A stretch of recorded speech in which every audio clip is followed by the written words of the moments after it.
Is you in the gym? Is you in the gym? Is you in the gym? Is you in the gym? Can you do a push-up? Hey, how's it going, everybody? My name is Akeem Thompson. Just want to let you know some updates that's been going on with my life in MS. So this past year, it's made a lot of changes going on. A lot of changes, you know. Last time you heard from me, you heard how I got married. And the cool thing about it is, clearly, we made the anniversary. So we're still married, still rocking out, still kicking it. This time, we got a new addition to the family. We got baby boy Wolfgang. So Wolfgang is here. We are so happy. We are so blessed. He came out so healthy. So healthy. You know, he was about 6 pounds, but he was a long baby though. You know, because I weighed, you know, even still, about 8 pounds. We were the same length on inches as well. And actually, if anything, he was a little bit taller, a little bit more stretched out. But no worries, it's no worries. I know he's going to grow up, and he's going to be better than me. He's going to be bigger than me. And that's how I want my 2 kids. Just growing up, being better than me. And hopefully, I can just give them all the tools that they need, plus more, to be very successful out in the world here. Another status update. Looks like I got my town here, my city. Me and my wife right now are actually putting our brains and thoughts and even cash together as well so we can reinvest and actually buy her grandmother's house. So it's just so awesome to be able to keep this house here in the family, keep on making it 1% better every single day, you know, because even after long days, I'm telling you, we clock out, get right back in here, we clock in. And we take care of the house and just making this house feel like our home every single day. You know, cool thing as well too, as far as my job opportunities. Yep, got a new job at the current facility in the last location I was working at. You know, I love the place. It was great, smooth. I met some very great people who've changed my life and put my mindset on a different path, and I'll never forget them for that. You know, things with the MS and really trying to stay regular. So again, I'm still taking Copaxone.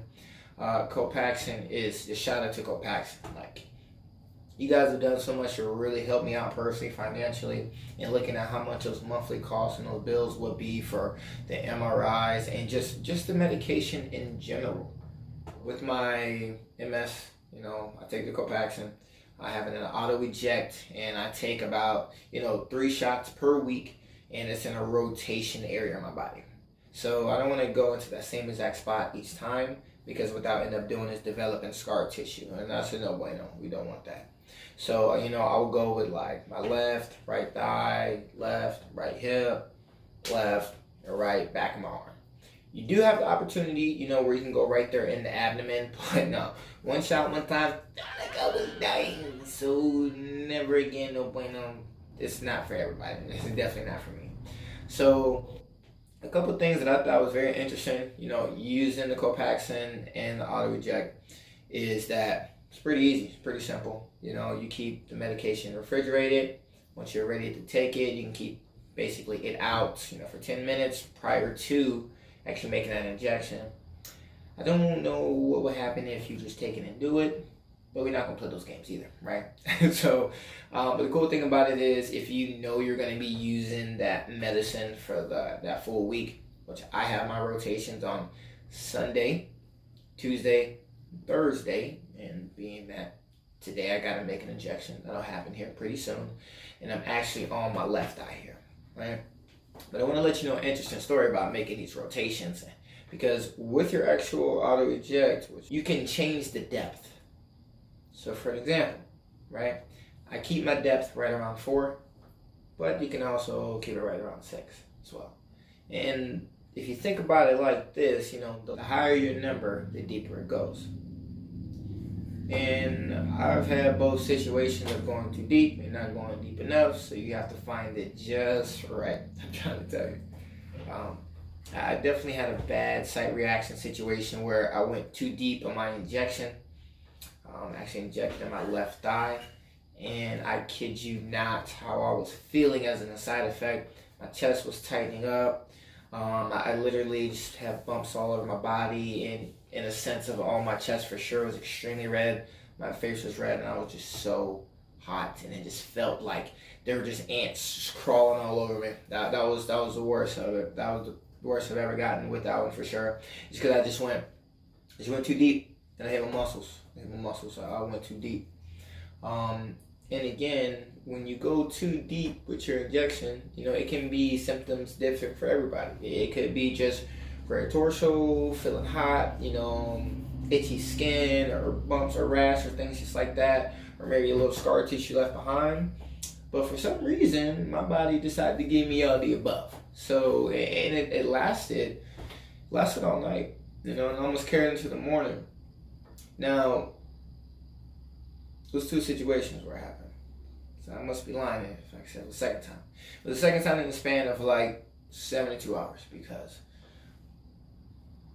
first time getting my medication back, by me switching job opportunities, I had to wait over 3 months to get my insurance rocking and rolling. 90-day, get you in that 90 days. So after I made it to the 90 days, for sure, it kind of took a little bit longer for some weird reason, just to be able to get my insurance cards all set up, and then actually debating what the price and investment was. So there was a point where I was on my medication for probably like 6 months max, right?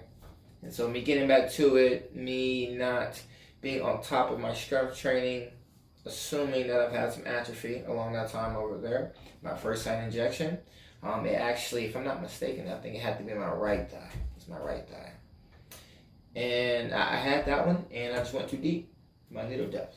I went a little bit too deep, and oh man, my muscle just shocked, contracted, relaxed for a second for sure. And then next thing you know, I just start feeling the symptoms. I just start feeling hot, feeling itchy, and I did this in the morning, and that caused me to actually miss my day at work. I just couldn't do it. I was taking cold showers. I was in there. I was just scratching, just going crazy. It was crazy. Like, where's the Vicks paper rub? I need some cocoa butter, whatever, white cream, because for some reason white cream makes things cool down. I wonder what black cream does. But anyway. That was that first time, but then that second time where I was just letting you know that original story for sure is when I got to my left thigh, and I did it that night, and it was a difficult night. So that was the worst of the back end. That was it. Probably like the worst. It's like out of all the injection times that I've had, injection sites I've rotated, no scar tissue, no scars left behind, just put a Band-Aid, and a little bit of cotton gauge just right up in that bad boy as well. There's no worries, there's no problems. This disease is so invisible that by the time you really realize the symptoms, you have to really be like almost a master of your body to cognitively be aware when your symptoms are happening, because it could be as little as, to let you know some of mine, I can walk upstairs and I can just feel tightness in my chest, right? Another symptom can be like tingling in my fingers. My most common symptom is probably just sweating, so I'll probably get like a little sweaty forehead, a little moisture on my nostrils, a little sweaty top lip, or just chin or something like that. I know, right? Nasty. Shower daily, okay. And definitely like mid vertebrae, definitely. But the biggest one of all my symptoms is definitely my lower body. Definitely my lower body, and the biggest thing is like the confidence within my lower body and my will. Like, I'm even just like, every time I think about hinging to explode, to do any kind of movement, my body's just like, ooh, you might jump up high, but watch your landing, or your knees and ankles gonna stabilize as fast as they need to catch your body coming down. Because even when I do my cardio, I literally feel like my legs aren't even under me at that point there. And that's what my type of MS is. Because there's two different types, there's PMS, or progressive multiple sclerosis, where potentially symptoms keep getting worse and worse, right? Or you can have what I have, which is relapsing, remitting multiple sclerosis. Okay. And with that one, those are just flare-ups. So I can literally just get like a flare-up and it just happens, like just, oh man, and that's not cool at all. Because what that means is every relapse is just a sheath of my mind getting ripped apart and being attacked. That's what that is. With the medication that I'm taking, those symptoms, those flare-ups are rare compared to the daily thought process of having to go through that one for sure.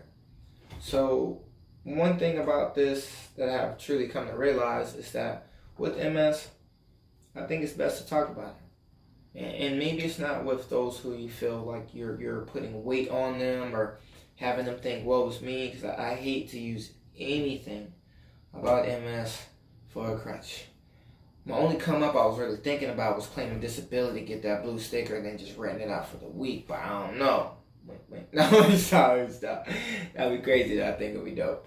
But I honestly believe that talking to people about it, and sharing their feelings, really will help us out. Just talk about it, because it feels so good just to talk about it. Even talking about it right now feels like I am taking weight off my chest, because it's so easy to get caught up in here.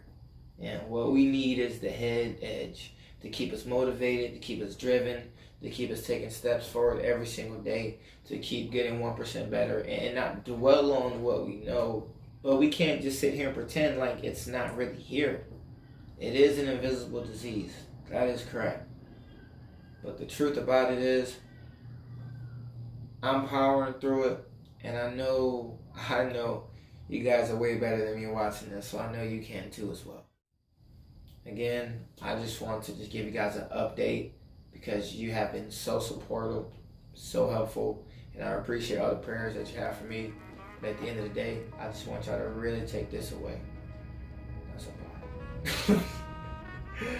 bar. Talk to people about it. Your mental health is so important, so crucial. Get good sleep, exercise. Don't forget the cold packs to keep us cool. Keep us cool. It's hot days. We need vitamin D for sure, help us out with the cognitive function. And just stay positive. Read some books. That'll really keep your mind off of what may be happening right now. Keep diving down that rabbit hole and because you really never know what it's talking about. It can really do the change of life. Again, I'm King Thompson. See you later. Peace. See you in the future. Cars and clothes and all the cribs. Never trust these lames and hoes, cause they ain't shit. Cause they'll just think our dreams of things and jump ship. So we'll fly first class, full glass with blunts lit, float on. I'll shake the world if you hold on. Get your body out just to turn your soul on. Your black is gold, so in the dark, get your glow on. My words are heavy like a Chevy, shall I roll on?